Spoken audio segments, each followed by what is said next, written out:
My name is Salman. I work at a beautiful hotel in my city and love my job. Every day I meet people from all over the world, but for a long time I was terrified of English. Whenever I heard English, my heart raced. The words sounded strange and I felt small. I believed English was for others, not for me. It felt like a mountain I could never climb. When international guests arrived, I wanted to hide. I let my colleagues handle them. I stayed quiet, just smiling and nodding, never speaking. This fear hurt my confidence. I knew I was good at my job, but I felt useless when I couldn't communicate. I wanted to welcome guests, ask about their journey, but instead I stood silent. It felt like a wall of English words separated me from the guests. Every day I promised myself I'd try, but the fear always returned. I watched others improve and felt left behind, stuck on one side of a river I was too scared to cross. I knew I had to change, but I didn't know how to start. The first step seemed impossible. My journey with English hadn't even begun because my fear was too strong. I wondered if I'd ever find the courage to try. But deep down, I wanted to break through that wall. I just needed a reason to take the first step. I didn't know it yet, but that moment was coming soon. My story was about to change. One busy afternoon, everything changed. The hotel lobby was packed and all my colleagues were busy. A worried woman approached my desk and spoke to me in English. Panic hit me, but she looked at me with hope. I was her only option. I listened carefully, catching the words baby and milk. She gestured and suddenly I understood. Her baby needed milk. My fear shrank. I wanted to help. I took a deep breath and used the few words I knew. Baby, milk. I pointed toward the kitchen. She nodded. Yes, baby milk. Relief washed over me. She understood. I showed her the way using simple words and gestures. When she returned, she smiled and said, "Thank you." That thank you meant everything. I realized I'd helped someone even with broken English. I'd crossed the wall of fear with just a few words. Communication wasn't about perfection. It was about connection. That day, something inside me changed forever. I saw that courage mattered more than grammar. I could help, even if my English wasn't perfect. That moment was my breakthrough. I was ready to try again. That moment with the mother and her baby changed everything. For the first time, I felt confident. I had succeeded. I realized I didn't need perfect English to help someone. My motivation shifted. I wanted to learn English not just for my job, but for myself. I wanted to connect with people from around the world. The hotel became my gateway to new stories and friendships. I stopped chasing perfection and started chasing connection. Mistakes became lessons, not failures. I promised myself I would learn English, one word and one conversation at a time. I wanted to be ready for the next guest who needed help. I wanted to ask, "How can I help you?" and understand the answer. The fire was lit inside me. I was no longer hiding from English. I was Salman, a student of English, excited for the journey ahead. Every small step was progress. I was ready to begin, no matter how slow it felt. My fear was no longer in control.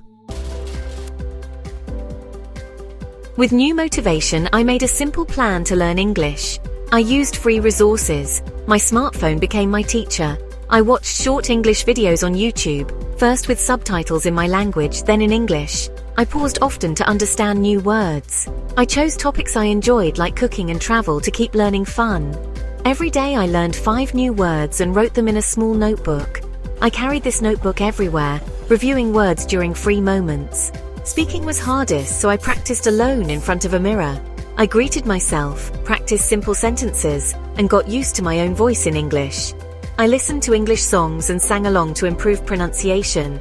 Some days were frustrating. I forgot words and made mistakes, but I remembered the mother and her baby, and that kept me going. Every mistake was a lesson, every forgotten word a chance to learn again. Progress was slow but steady. I celebrated small victories. My plan was simple, but it worked. I was building confidence one word at a time. I was moving forward. Today, I am a different person. I'm not a perfect English speaker, but I'm no longer afraid. Now, when guests speak English, I smile and welcome them. I can answer questions, have simple conversations, and help them feel at home. The wall between us is gone. My confidence has grown and my work is more joyful. My journey from fear to fluency continues one day at a time. I still watch videos, write in my notebook, and practice every day. Each conversation is a new lesson. Progress isn't a straight line, but I keep moving forward. If you're starting your English journey, don't be afraid of mistakes. Mistakes are your teachers. Don't wait for the perfect moment. Start today with what you know. Use your hands, your smile, and your courage. Find fun ways to learn and be patient with yourself. Celebrate small victories. Every step brings you closer to your goal. You can do this. I am proof. The world is waiting to talk to you. Let me share a story from my friend Salman. He grew up in a small town where English was just another subject in school, something to memorize, not to speak. When he moved to the city for work, everything changed. Suddenly, English was everywhere, in meetings, on signs, and in conversations with new colleagues. At first, Salman felt lost. He avoided talking, worried he'd say something wrong. He even skipped lunch with co-workers, afraid of being judged. But one day, Salman made a choice. He decided to try, even if it meant making mistakes. He started by greeting people with a simple "good morning." Sometimes he said the words wrong, and sometimes people laughed, but he didn't stop. He watched English cartoons, listened to songs, and wrote down new words on sticky notes. Every evening he practiced saying them out loud in front of the mirror.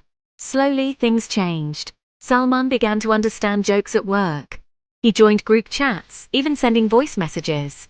One day, his boss asked him to help train a new employee, using only English. Salman was nervous, but he did it. He stumbled, he paused, but he finished. His co-workers clapped, and for the first time, Salman felt proud. Salman's journey wasn't easy, but every small effort added up. He showed that courage is more important than perfection. If Salman can do it, so can you. Remember, it's okay to stumble. What matters is that you keep speaking, keep learning, and keep moving forward. Your story is just beginning.